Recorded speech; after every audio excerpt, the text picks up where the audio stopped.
Welcome to the Austin Bergstrom International Airport. The airport badge issued to you, officially known as Airport Access and Identification Media, comes with responsibilities.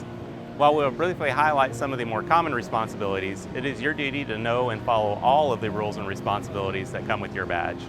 Failure to follow the rules can result in suspension of your badge, civil fines, and/or your arrest.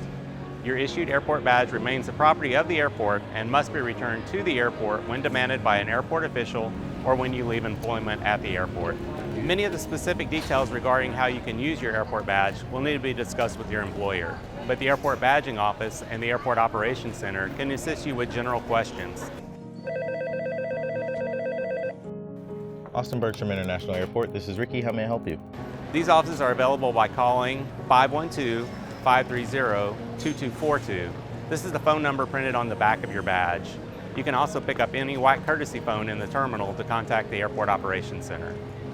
In many ways, your airport badge is a key to the airport. It allows you access to areas of the airport necessary to do your job. Like other keys, your airport badge must be protected from loss or undesired use. Only a small amount of lost airport badges could require the airport to reissue new badges to all employees. So it is very important that you keep your airport badge safe and return it if you will no longer work at the airport. There have also been times at other airports which employees intentionally misuse this access for criminal activities. As a result, your badge will only provide access to areas which your employer and the airport deems necessary for your job.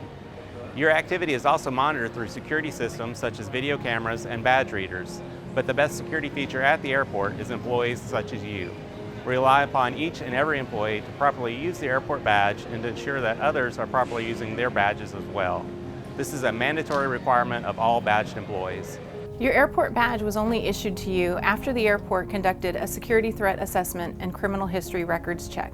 This is why you may not use your badge to grant access to someone else unless you are conducting an official escort.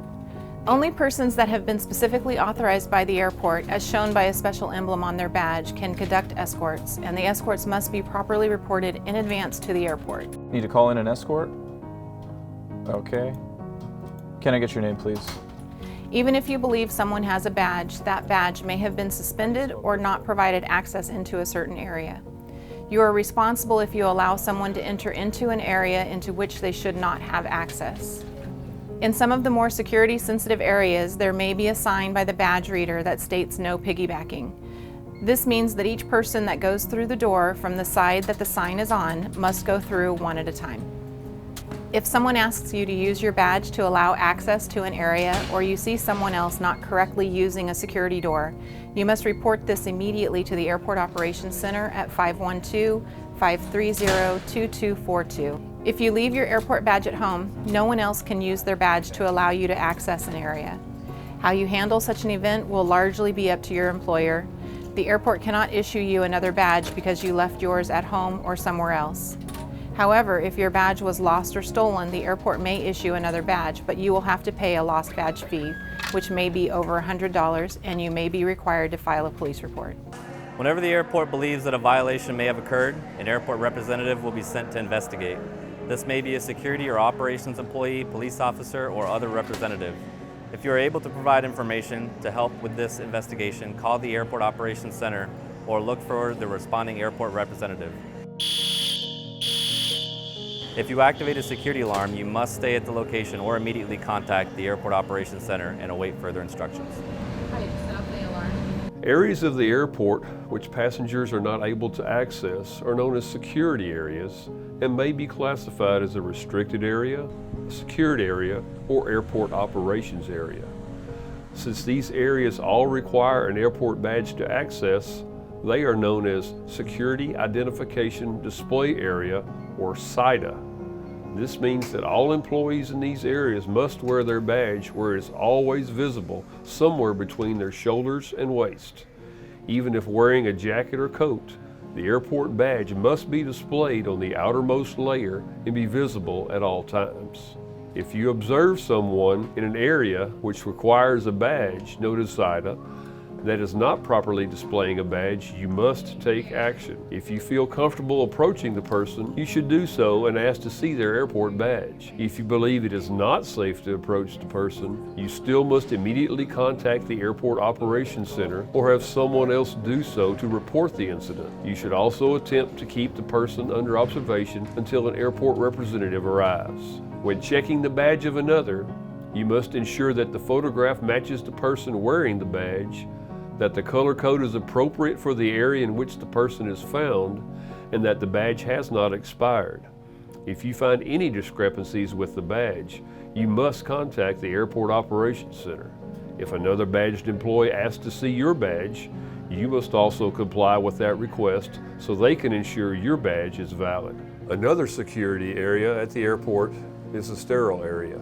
The sterile area is everything beyond the TSA passenger screening checkpoint. Although the sterile area is not part of the SITA, it does have special security requirements of which you must be aware. Your airport badge allows you to access the sterile area for work purposes through the TSA passenger screening process. When you go through the TSA checkpoint, you may not possess any items which the TSA deems as prohibited. A list of the items is available at the TSA website or can be requested at the checkpoint. If your badge provides access to bypass any part of the passenger screening process, or your work requires the use of any listed TSA prohibited items in the sterile area, you must ensure that such items are not left unattended or otherwise made available to passengers in the sterile area. We also rely upon our airport badge employees to report unattended or suspicious items. If you observe any unattended or suspicious items, you must report it immediately to Airport Operations Center. Do not attempt to move the item if possible.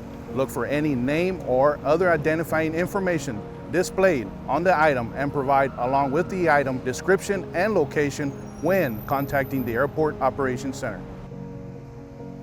When traveling as a passenger, you may not use your badge to bypass any portion or intent of the TSA passenger screening process. To simplify this, you may not use your airport badge to access the sterile area or to access any area from the sterile area when traveling as a passenger.